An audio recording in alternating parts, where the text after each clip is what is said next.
बऱ्याच मोठ्या गॅप नंतर आपण भेटतो आहोत. परीक्षेमुळे मला लेक्चर्स घेणं गेल्या महिन्याभरामध्ये जमलं नाही. पण आपण पुन्हा आता सुरुवात करूया आणि आपला सिलेबसही बऱ्यापैकी चांगल्या स्पीडनी कव्हर होतो आहे. त्यामुळे त्याची चिंता फारसं करण्याचं काही कारण नाही आहे. आजच्या लेक्चरमध्ये 2 गोष्टी मुख्यतः आपल्याला पाहायच्या आहेत. 3 गोष्टी पाहायच्या आहेत. पहिलं म्हणजे मिलविषयी जी चर्चा आपण करत होतो, जॉन स्टुअर्ट मिल, ती पूर्ण करायची आहे. त्याच्यानंतर पुढच्या आठवड्यामध्ये जॉन रॉल्स आणि इतर जी व्याख्यानं आपण 4 घेतली होती राज्य पातळीवरच्या सेमिनारमध्ये, ती व्याख्यानं पुन्हा मी इथून यूट्यूबवरून तुमची लेक्चर्ससाठी दाखवणार आहे. तर ती लेक्चर्स पहा आणि मग नंतर आपण त्याच्यावरती आणखीन विस्ताराने चर्चा पुढच्या आठवड्यामध्ये करूया. तिसरी गोष्ट, तुम्हाला एक क्वेश्चन पेपर मी दिलेला होता, जो आत्ताच्या युनिव्हर्सिटीच्या परीक्षेसाठी आपण वापरला. तोच पेपर मी तुम्हाला सरावासाठी दिलेला होता. त्याच्याबद्दल थोडीशी चर्चा करायची आहे. सुरुवातीला मिलबद्दल आपण 2 लेक्चर्समध्ये बरीच चर्चा केली. त्याचं ऑन लिबर्टी हे पुस्तक, ते डाउनलोड पण करता येतं, मी ते दाखवलं आहे. तर ते प्रत्यक्ष डाउनलोड करून वाचण्याचा पण प्रयत्न करा. त्याचं मराठी भाषांतर पण उपलब्ध आहे. ते मला मिळालं तर मी तेही तुमच्यामध्ये सर्क्युलेट करेन. मिलचे वेगवेगळ्या विषयांवरचे विचार आपण पाहिले. आपल्याला सिलेबसमध्ये मुख्यतः भर द्यायचा आहे तो त्याच्या स्वातंत्र्यविषयक विचारांवर. स्वातंत्र्यविषयक त्याचे जे विचार आहेत त्याच्यामध्ये व्यक्ती स्वातंत्र्य याला तो खूप मोठं महत्त्व देतो आणि व्यक्ती स्वातंत्र्याचं रक्षण राज्य सरकारपासून, म्हणजे शासनापासून आणि समाजापासून कसं करायचं. शासन जसं त्याच्या स्वातंत्र्यावर अतिक्रमण करू शकतं, तसंच समाजसुद्धा त्याच्या स्वातंत्र्यावरती गदा आणू शकतो किंवा अगदी कुटुंबामध्ये पण त्याच्यावर गदा येऊ शकते. स्त्रियांच्या स्वातंत्र्यामध्ये किती अडथळे येऊ शकतात. हॅरिएट टेलर बरोबर त्याची मैत्री वाढत गेली आणि ते दोघांचा विवाह झाला. त्यांनी ते स्पष्टपणे अनेक ठिकाणी नोंदवलेलं आहे आणि त्यांनी जे अर्पणपत्रिका केलेली आहे ती पण मी मागे वाचून दाखवलेली होती. तर हॅरिएट टेलरच्या प्रभावामुळे स्त्रियांविषयीची जॉन स्टुअर्ट मिलची मतं बरीच बदलली. मिलचं व्यक्तिमत्व बदलण्यामध्ये हॅरिएट टेलरचा मोठा सहभाग आहे. तर मिलविषयी आणखीन एक सविस्तर नोट मी तयार करेन आणि ग्रुपमध्ये तुम्हाला देईन. त्यामुळे मिलचा अभ्यास तुमचा तिथे पूर्ण होईल. आता आपल्याला पुन्हा एकदा आपण थोडंसं सिलेबसकडे बघूया.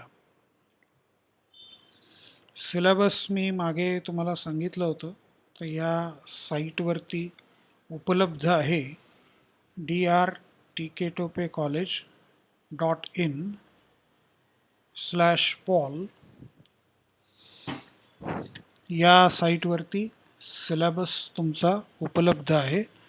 सेमिस्टर वाईज अरेंजमेंट केलेली आहे. तर सेमिस्टर 5 पेपर 5 आपण मॅकिवेली अभ्यासला. हे जे पहिलं लेक्चर आहे इंट्रोडक्टरी, त्याच्यामध्ये सर्व पाश्चिमात्य राजकीय विचाराचा आढावा घेतलेला आहे. तेही लेक्चर एकदा पहा. त्याच्यानंतर मॅकिवेली आपण पाहिला, जॉन लॉकचा आपण अभ्यास केला, जॉन स्टुअर्ट मिलची चर्चा बऱ्यापैकी पूर्ण झालेली आहे. आता इथून पुढे जे आपल्याला पाहायचं आहे ते जॉन रॉल्स. तर रॉल्सविषयी सध्या महाराष्ट्रातली जी अधिकारी व्यक्ती असं म्हणता येईल, त्यांचं व्याख्यान आपण ठेवलेलं होतं, डॉक्टर संजोत आपटे. तर ते व्याख्यान पुन्हा एकदा तुम्ही ऐकावं असं मला वाटतं. तर उद्याच्या लेक्चरमध्ये हे व्याख्यान आपण ठेवणार आहोत. ते साधारणपणे तास सव्वा तासाचं आहे. त्याच्यातला जो इंट्रोडक्टरी वगैरे पार्ट आहे, जो गरजेचा नाही आहे, तो मी एडिट करेन. त्यामुळे वेळ थोडासा त्याचा कमी होईल. आणि तासाभराचं ते लेक्चर आहे. ते दुसरं लेक्चर तुमचं जरी टाईमटेबलप्रमाणे मला वाटतं नाहीच आहे, त्यामुळे तुम्ही सलग ते पाहू शकाल. पण ते पाहताना पॉज करून त्याच्या व्यवस्थित नोट्स काढा आणि त्याच्याविषयी काही शंका असतील तर त्या विचारा. हे लेक्चर काही जणांनी आधी ऐकलं असेल, पण ज्यांनी ऐकलं नसेल त्यांना ते अधिक फायद्याचं ठरेल. जॉन रॉल्सचं लेक्चर पूर्ण झाल्यानंतर त्याच्याविषयी आपण चर्चा करू आणि त्याच्यानंतर आपल्याला राहतं ते कार्ल मार्क्स. कार्ल मार्क्स हे एकच आपल्याला आता स्वतंत्रपणे शिकण्यासारखं इथे राहिलं आहे. बाकीचे तिन्ही लेक्चर्ससुद्धा आपले रेडी आहेत. तर या आठवड्यामध्ये आपण ओळीनी या सगळ्या विचारवंतांचा अभ्यास करणार आहोत. जॉन स्टुअर्ट मिलची परंपरा जॉन रॉल्सनी पुढे चालवली किंवा जॉन लॉकची पण परंपरा पुढे चालवली असं म्हणता येईल. तर रॉल्स हा सुद्धा मिलसारखाच लिबरलिझम आणि सोशलिझम यांचा सुवर्णमध्य साधण्याचा प्रयत्न करतो. सोशलिझम टाळणं आणि लिबरलिझम सुधारणं हे दोघांची उद्दिष्ट आहेत. सोशलिझम म्हणजे समाजवाद, लिबरलिझम म्हणजे उदारमतवाद. मला वाटतं आता या टेक्निकल गोष्टी किंवा हे शब्द जे पॉलिटिकल सायन्समध्येच वापरले जातात ते आतापर्यंत तुम्हाला चांगलेच परिचित झाले असतील. जॉन लॉकला आपण उदारमतवादाचा जनक मानतो. तर जॉन रॉल्सचं लेक्चर उद्या ऐका आणि त्याच्याविषयी आपण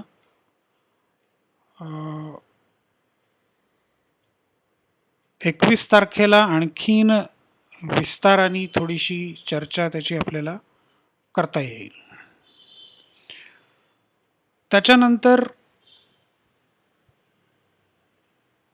मार्क्सचं लेक्चर हे साधारणपणे 22 तारखेला, ग्रामसी 23 तारखेला आणि 24 आणि 25 मला वाटतं तरी त्या दिवशी आपण ते लेक्चर ठेवू आणि 25पर्यंत आपल्याला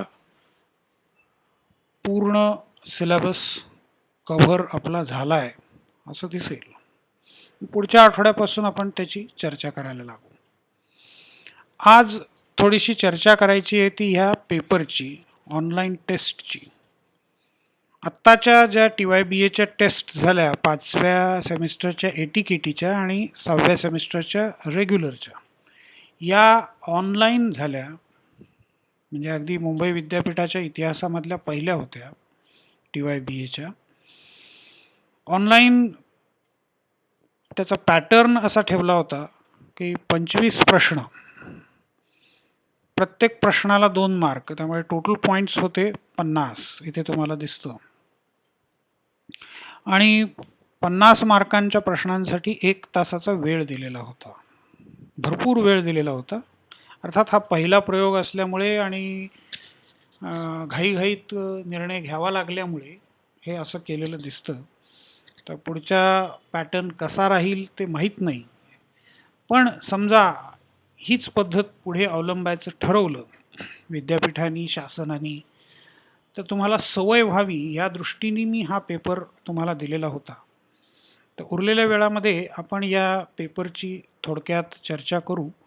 उत्तरं 5 जणांनी दिली आहेत. आपल्या ग्रुपमध्ये 31 जण दिसत आहेत. तर आणखीन उरलेले 26 याच्यामध्ये सहभागी लवकरात लवकर होतील अशी आपण अपेक्षा करू. माझा डायरेक्ट कॉन्टॅक्ट तुमच्याशी फारसा झालेला नाही आहे मधल्या काळामध्ये. तर तो आता परवाच्या लेक्चरमध्ये आपण करण्याचा प्रयत्न करू आणि तिथे चर्चा करू आपण. ग्रुपवरती पण तुम्ही ॲक्टिव्ह राहा. तर ह्याच्यापुढे आता परीक्षा संपल्यामुळे मला दुसरं कोणतंही काम नाही आहे, त्यामुळे पूर्ण वेळ लेक्चरवरती कॉन्सन्ट्रेशन करू शकतो आपण.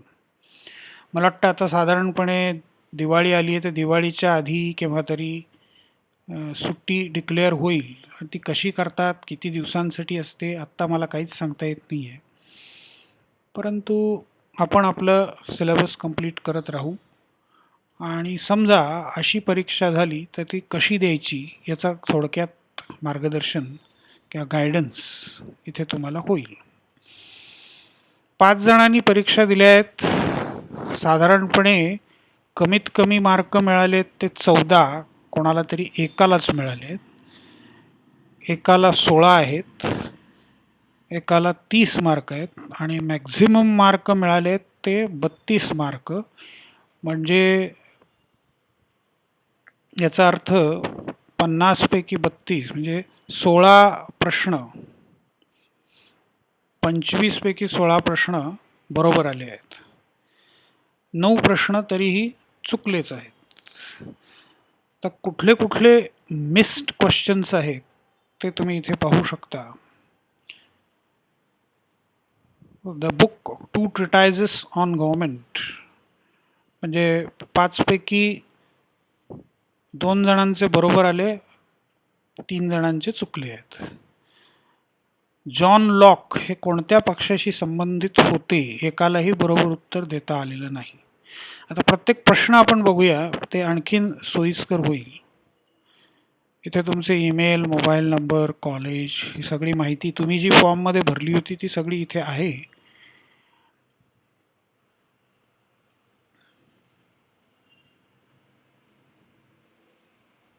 आता पहिला प्रश्न होता, हू is known as the first modern thinker, पहिला आधुनिक विचारवंत कोणाला मानले जाते.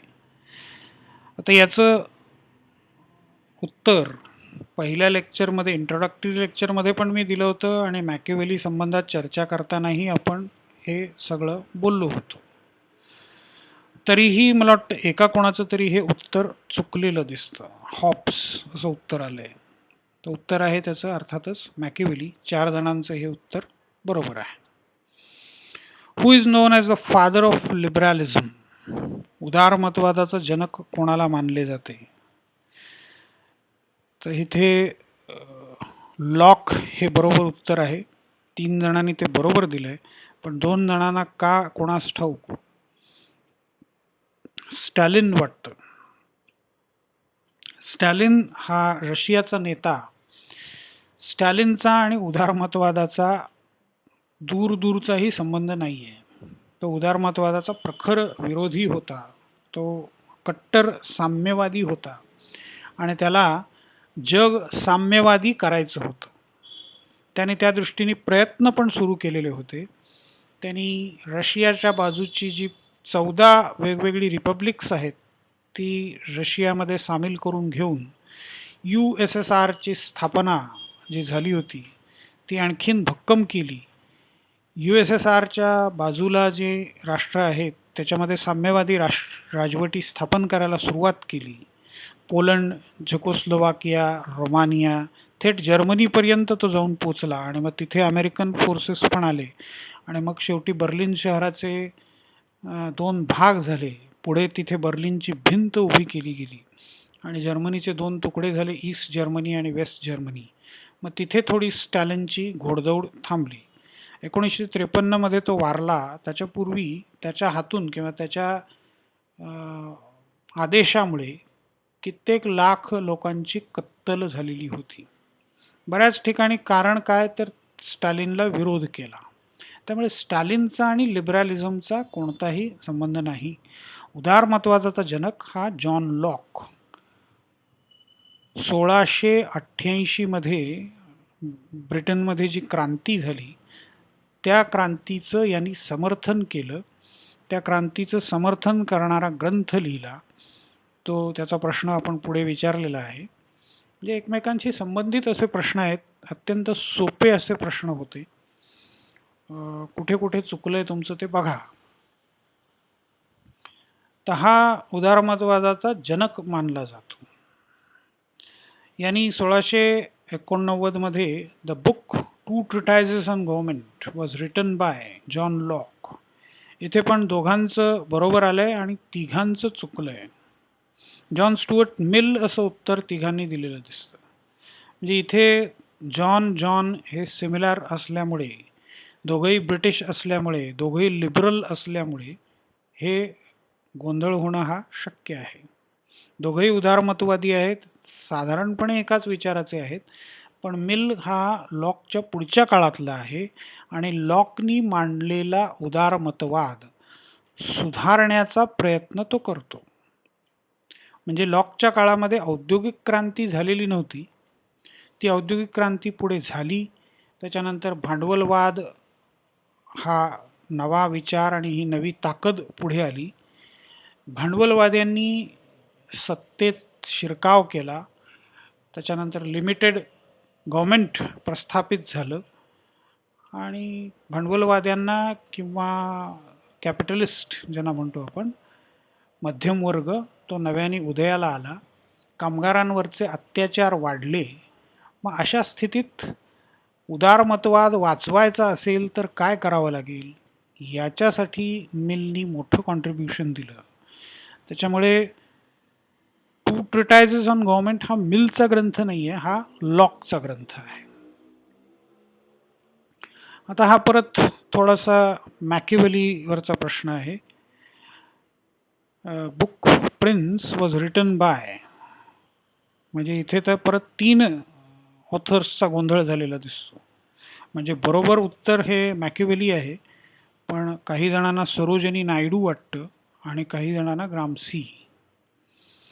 तर हे बारकाईने थोडंसं पहा, ते लेक्चर्स पुन्हा ऐका, स्वतःच्या नोट्स काढा.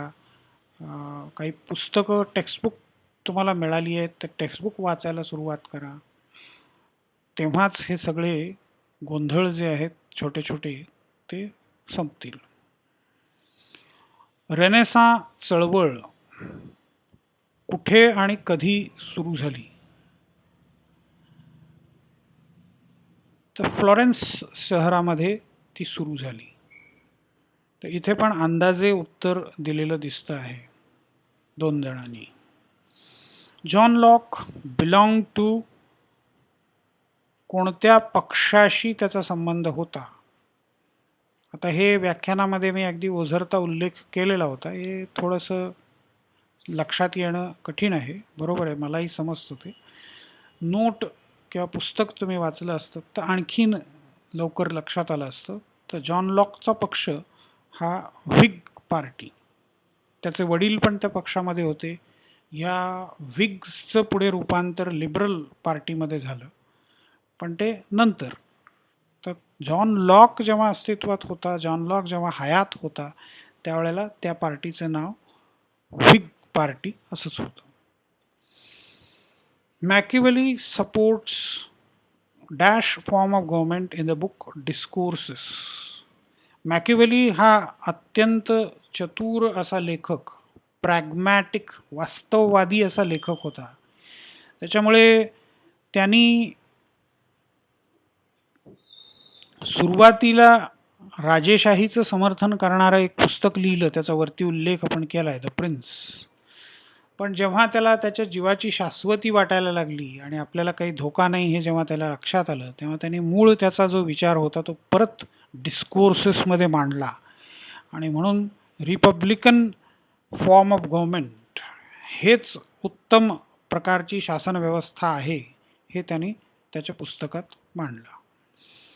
John Stuart mill worked in the east India company. हा अगदी साधा जनरल नॉलेजचा प्रश्न आहे. तर ईस्ट इंडिया कंपनी ह्या वेगवेगळ्या देशांमध्ये स्थापन झालेल्या होत्या. तर त्याच्यातली डच आणि डॅनिश आणि ब्रिटिश, जर्मन हे उगीचंच नाव मी ॲड केलेलं आहे, तशी कंपनी कुठली नव्हती. पण डच, डॅनिश आणि ब्रिटिश ईस्ट इंडिया कंपनी होत्या. त्यापैकी मिल हा ब्रिटिश ईस्ट इंडिया कंपनीमध्ये काम करत होता. हॅरिएट टेलर मी आत्ताच उल्लेख केला. हॅरिएट टेलर ही जॉन स्टुअर्ट मिलची बायको. जेरेमी बेंथॅम हा जॉन स्टुअर्ट मिलच्या वडिलांचा मित्र हा राहिला फ्रान्समध्ये काही काळ होता राहिला, पण हा मूळचा ब्रिटिश विचारवंत. यांनी आणि जॉन स्टुअर्ट मिलच्या वडिलांनी म्हणजे जेम्स मिलनी युटिलिटेरियनिझम म्हणजे उपयुक्ततावादाचा सिद्धांत मांडला. त्याच्यानंतर concept of wheel of ignorance. आता हे लक्षात येणं थोडंसं कठीण आहे आणि हे अपेक्षित पण नाही आहे, कारण आपली तशी सिलेबसमध्ये त्याची चर्चा झालेली नाही आहे. म्हणजे तुमचं वर्ष सुरू होण्याच्या आधी जूनमध्ये आपण जे सेमिनार घेतला होता त्याच्यामधल्या व्याख्यानात या सगळ्या गोष्टींचा उल्लेख आहे. तर हा जॉन रॉल्सनी मांडलेला संकल्प आहे, मांडलेली संकल्पना आहे. उद्याच्या लेक्चरमध्ये हे आणखीन तुम्हाला स्पष्ट होईल. पुन्हा जॉन रॉल्स संबंधाने प्रश्न आहे, म्हणजे अगदी या शतकामध्ये ज्याचा मृत्यू झाला म्हणून 2002मध्ये त्याचा मृत्यू झाला. Karl Marx borrowed the concept of dialectics, द्वंद्ववाद. आता कार्ल मार्क्सही आपल्याला अजून शिकायचं आहे, तरी बऱ्यापैकी उत्तर सगळ्यांनी बरोबर दिलेलं दिसतं. म्हणजे थोडेफार उल्लेख मी पहिल्या लेक्चरमध्ये याचे केलेले होते, तर त्याचा वापर केला आहे किंवा तुम्हाला माहिती असेल. मार्क्स's ideas were first implemented by dash in Russia. म्हणजे इथे तुम्हाला एक लक्षात आलं असेल की प्रश्नांचं जे स्वरूप आहे ते साधारणपणे 8 विचारवंत आहेत, तर प्रत्येक विचारवंतावरती 3 प्रश्न विचारलेले आहेत.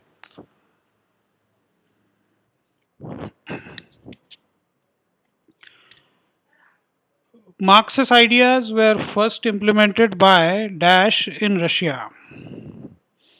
तर मार्क्स हा विचारवंत होता, पण त्यांनी प्रत्यक्ष राजकारणात फार कमी भाग घेतला. म्हणजे लिखाण करून किंवा चर्चा करून तो भाग घ्यायचा, परंतु प्रत्यक्ष आंदोलन संघटित करणं, लोकांना संघटित करणं, पक्षाची स्थापना करणं, संघटना बांधणं, हे काम त्यांनी फारसं कधी केलं नाही. रशियामध्ये त्याचे विचार पहिल्यांदा लेनिननी प्रत्यक्षात आणले. म्हणजे मार्क्सचे विचार यशस्वीपणे, आता पूर्णतः यशस्वी असंही म्हणता येत नाही, कारण मार्क्सचे विचार जसेच्या तसे लेनिननी आणले नाहीत, काही फेरफार त्याच्यामध्ये केले. मार्क्सचा विचार करताना आपण त्याचीही चर्चा करू, परंतु साधारणपणे असं म्हणता येईल की Marx's ideas were first implemented by dash तर बाय लेनिन इन रशिया. आता पुढचा प्रश्न आहे beginning of Mao's cultural revolution. आता हा ही समजणं तसं अपेक्षित नव्हतं, परंतु इथे दोघांनी बरोबर उत्तर दिलेलं दिसतं. तर कल्चरल रिव्होल्युशन, सांस्कृतिक क्रांती, म्हणजे कम्युनिझम भक्कम करायचं असेल तर ही क्रांती सतत चालू ठेवावी लागेल असं माओ नेहमी म्हणायचा, आणि 1966मध्ये त्यांनी त्याची सुरुवात केली. तर अँटोनिओ ग्राम्सी त्याच्याविषयीचं सुद्धा एक अत्यंत सुंदर लेक्चर आपल्या त्या व्याख्यानमालेमध्ये आहे, तर तेही ऐका. तर अँटोनिओ ग्राम्सी याला तुरुंगात टाकलं होतं,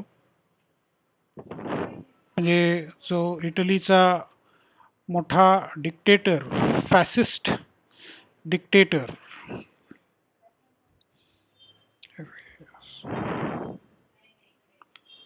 फॅसिस्ट डिक्टेटर बेनिटो मुसोलिनी.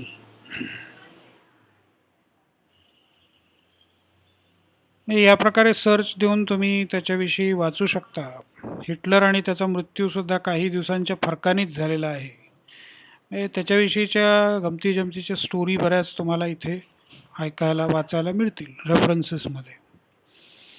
तर या ग्राम्सीला मुसोलिनी तुरुंगात टाकलेलं होतं, आणि मग तिथे बसून यांनी नोटबुक्स, प्रिझन नोटबुक्स, तर प्रिझन डायरीज हा फसवा पर्याय आहे, त्याच्या पुस्तकांना प्रिझन नोटबुक्स असं म्हणतात. मग ती नोटबुक्स त्याच्या मित्रांनी स्मगल केली आणि तुरुंगातून बाहेर काढली, आणि मग त्याच्या मृत्यूनंतर ती प्रकाशित केली. आता हा इटालियन न्यूजपेपर आहे अवंती नावाचा. तर त्याचं संपादन हा मुसोलिनी करायचा काही काळ. तर त्याचं भाषांतर होतं ते फॉरवर्ड म्हणजे प्रगत.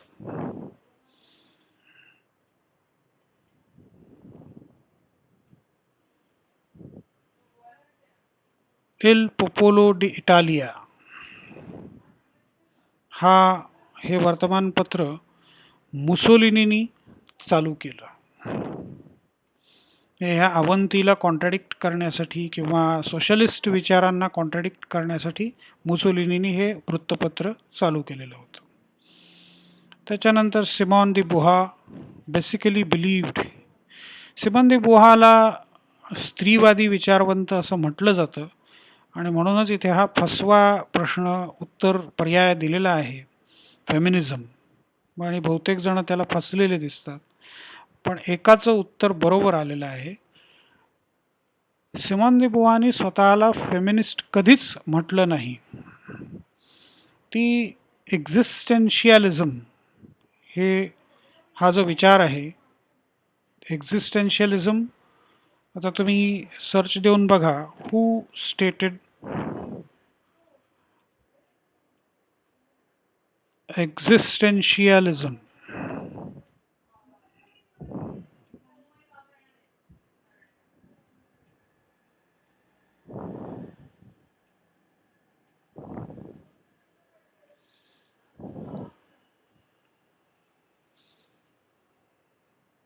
Jan Paul Sartre. तर इथे जरी हे वेगळं काहीतरी नाव आलं असेल तरी हे जॅन पॉल सार्त्र हे उत्तर बरोबर आहे. तर हा फ्रेंच फिलॉसॉफर आणि हा सिमॉन दी बुहा यांचा अत्यंत जवळचा मित्र. दोघंही साधारणपणे आयुष्यभर एकत्र राहिले, त्यांनी कधी विवाह केला नाही, कारण ते कुठल्याही प्रचलित व्यवस्थेला मान्यताच देत नव्हते. तर ह्या जॉन पॉल सार्त्र यांनी मांडलेला एक्झिस्टेन्शियलिझम हा विचार, त्याच्यावर सिमॉन दी बुहाचा विश्वास होता आणि त्याच्या आधारानेच त्यांनी स्त्रीवादाचं तत्वज्ञान उभं केलं. त्यामुळे बेसिकली ते कशावर विश्वास ठेवत होत्या, तर अस्तित्ववादावरती विश्वास ठेवत होत्या. तर विल किमलिका हे कुठल्या देशामध्ये आहेत, ते अजूनही हयात आहेत, ते अजूनही लिखाण करतात, अजूनही त्यांची चर्चा चालू आहे. विल किमलिका असं तुम्ही सर्च दिलात, कॅनेडियन फिलॉसॉफर, म्हणजे गुगल हा मोठा गुरु आहे. सहज तुम्ही बऱ्याच गोष्टी तिथे बघू शकता, शिकू शकता. विल किमलिका कोण आहे, कसा आहे, म्हणजे असे फोटोवरून प्रश्नसुद्धा आपल्याला टाकता येतील. जे अगदीच याच पद्धतीने परीक्षा घ्यायची ठरली तर मग हा एक पर्याय त्याच्यामध्ये असू शकतो की वेगवेगळे इमेजेस पण वापरता येतील आपल्याला. Who wrote the book Zoopolis. आता आपण इथेच पुढे लिहून बघूया. विल किमलिका बुक्स असं जरी ऑप्शन बघितलं तरी त्याच्यातही दिसेल. तर हे जे पुस्तक आहे हे Zoopolis, political theory of animal rights, landmark book, तर सू डोनाल्डसन आणि विल किमलिका. तर गुगलनी हे सोय मोठी करून ठेवली आहे की लगेच तुम्हाला समोरासमोर सगळं बघता येईल. तर सू डोनाल्डसन आणि विल किमलिका हे त्याचं उत्तर आहे. सेकंड सेक्स हे पुस्तक अर्थातच सिमॉन दी बुहा, म्हणजे हे सुद्धा इथे तुम्ही टाकून बघू शकता.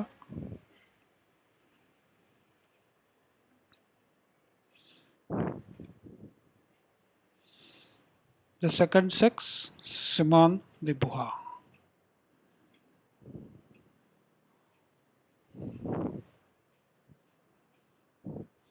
आता इथे थोडासा विचार करायला लावणारा प्रश्न आहे. विल किमलिका हे मुख्यतः मायग्रंट्स आणि ॲबोरिजिन्स यांच्याबद्दल लिखाण करतात. मल्टीकल्चरलिझम, बहुसंस्कृतीवाद या विचाराचं त्यांनी समर्थन केलं आहे. जगभरामध्ये साधारणपणे मोठ्या शहरांमध्ये हीच स्थिती आहे मुंबईमध्ये पण तुम्ही पहा की मराठी कल्चर आपण म्हणतो, पण आपल्याला मराठीबरोबर भारताचं एक छोटंसं चित्रच इथे दिसतं. भारताच्या सर्व भागातले लोक तुम्हाला इथे दिसतील. त्याच्या पलीकडे जगभरातले सगळे तुम्हाला इथे दिसतील. दिल्लीमध्ये तुम्ही गेलात तर भारताच्या सर्व कानाकोपऱ्यातले लोक तुम्हाला दिल्लीमध्ये दिसतील. तेच चित्र तुम्हाला न्यूयॉर्कमध्ये तुम्ही गेलात तर जगभरातले लोक एकत्र आलेले तुम्हाला दिसतील.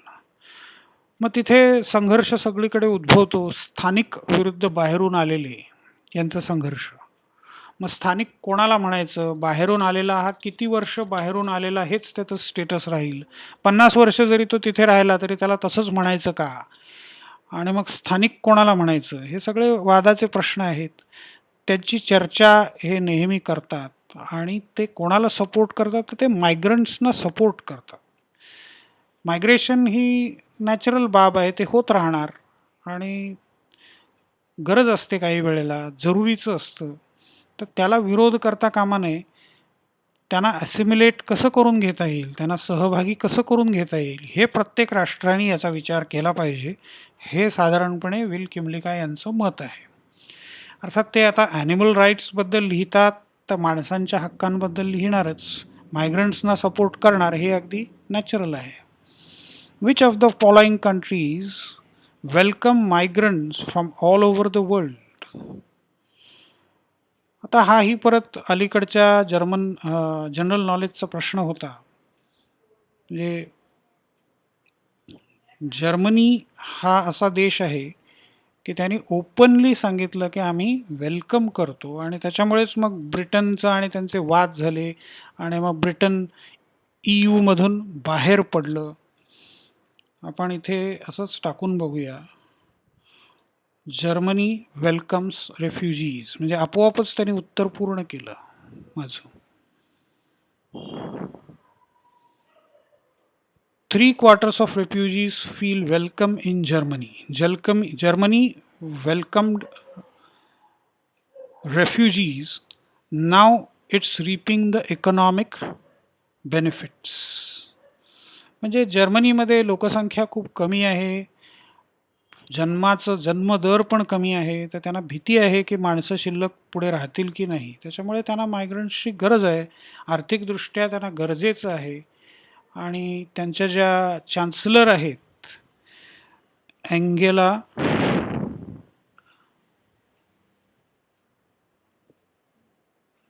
मर्केल, चान्सलर ऑफ जर्मनी,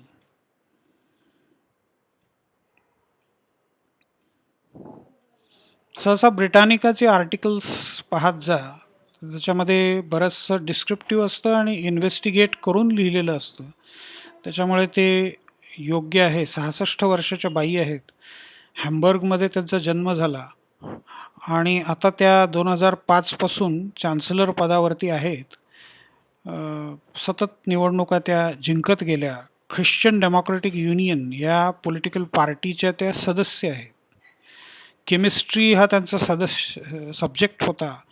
त्या बऱ्यापैकी लिबरल आहेत, चतुर आहेत, सत्तेमध्ये राहायचं कसं हे त्यांना कळतं आणि स्वतंत्रपणे ते त्याची स्वतःची धोरणं आखत राहतात. त्यांच्यावरही इंटरनल प्रेशर्स खूप आहेत. म्हणजे जर्मनीमध्ये निओ नाझी ग्रुप्स डोकं काढतायत, पण त्याला तोंड देऊन त्यांचा विरोध लक्षात घेऊन जर्मनीमध्ये पण अशा काही लीगल पार्टीज पण आहेत. निओ नाझी हे काही ठिकाणी इल्लीगल म्हणून डिक्लेअर झाले असतील किंवा ते त्यांच्यातले काही सदस्य हिंसाचाराला प्रोत्साहन देतात म्हणून त्यांना अटक पण झाली असेल. पण काही पार्टीज आहेत ज्या ओपनली रेफ्युजीजना विरोध करतात. तर त्या सगळ्यांचा विरोध डावलून गेली 15 वर्ष मर्केल सत्तेमध्ये आहेत आणि त्यांनी रेफ्युजीजना आमंत्रण देण्याचं किंवा त्यांचं स्वागत करण्याचं धोरण अवलंबलेलं होतं. International organisation for migration was established in, आता ही संयुक्त राष्ट्रांच्या प्रयत्नांनी स्थापन झालेली संघटना आहे.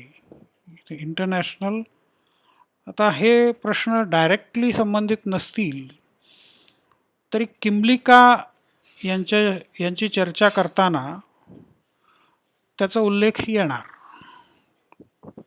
त्यामुळे जनरल नॉलेजमध्ये हा भाग येतो की जितकं विस्ताराने तुम्ही चर्चा कराल तितक्या नवीन नवीन गोष्टी त्याच्यामध्ये येऊ शकतात. तर international organisation for migration about त्याच्यामध्ये हिस्ट्री बघा. तर हिस्ट्रीमध्ये तुम्हाला हे सगळं लक्षात येईल. Established in 1951. तर तिघा जणांनी याचं उत्तर बरोबर दिलंय. हेही मला वाटतं काही वाचनात तुमच्या आलेलं दिसतं. तर असे हे 25 प्रश्न.